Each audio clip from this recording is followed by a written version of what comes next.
हे एव्हरीवन, प्रियंका दिस साइड.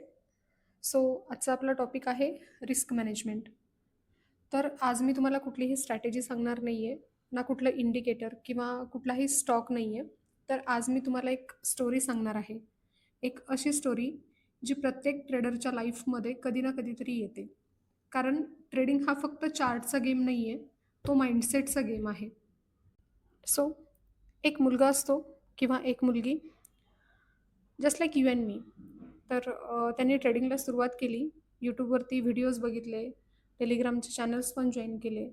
Instagramवरती कुणीतरी सांगितलं, की 5,000 पासून ते 5,00,000 सिर्फ एक ट्रेड आणि लाईफ सेट. मग काय, अपेक्षा वाढू लागल्या. पहिला ट्रेड घेतला, प्रॉफिट झालं. सेकंड ट्रेड, परत प्रॉफिट. कॉन्फिडन्स आला.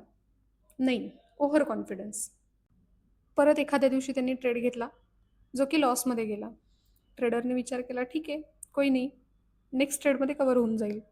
मग काय, पोझिशन साईज वाढवली, स्टॉप लॉस नाही लावला आणि इमोशन्स कंट्रोलच्या बाहेर गेले. आणि परत एक खूप मोठा लॉस. अकाउंट तिथेच होतं, पण माइंडसेट पूर्णपणे डिस्टर्ब झालेला होता. सो आता प्रश्न हा नव्हता की लॉस का झाला, तर प्रश्न हा होता की लॉस इतका मोठा का झाला. आणि आन्सर फक्त एकच होतं, ते म्हणजे रिस्क मॅनेजमेंट नव्हती. आता रिस्क मॅनेजमेंटचा अर्थ हा होत नाही की लॉसच होणार नाही. तर ट्रेडिंगमध्ये लॉस होणं हे नॉर्मल आहे. तर रिस्क मॅनेजमेंटचा अर्थ हा होतो की जेव्हा पण लॉस होणार आहे, तेव्हा तो कंट्रोलमध्ये असायला पाहिजे. जसं की लाईफमध्ये तुम्ही गाडी चालवतायत, तर सीट बेल्ट लावलेला असतो किंवा तुम्ही फोन यूज करताय, तर त्यासाठी पासवर्ड असतो. तसंच ट्रेडिंगमध्ये आहे. रिस्क मॅनेजमेंट म्हणजे सीट बेल्ट.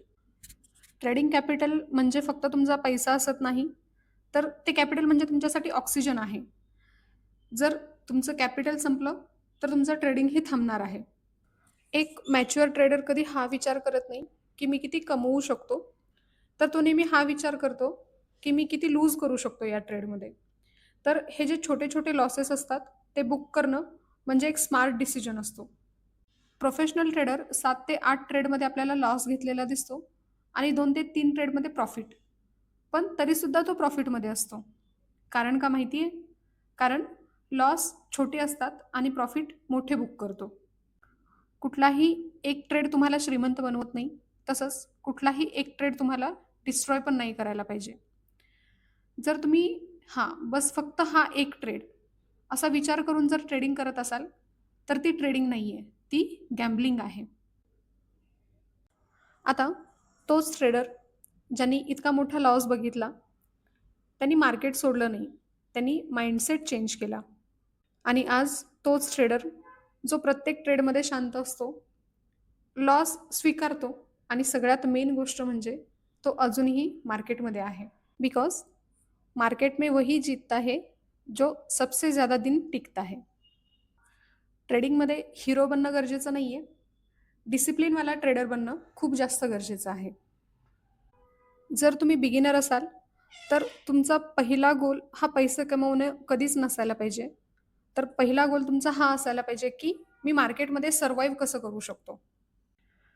अगर आप ट्रेडिंग सिर्फ पैसों के लिए नहीं, अंडरस्टैंडिंग के लिए सीखना चाहते हो, then you are already ahead of 90% people.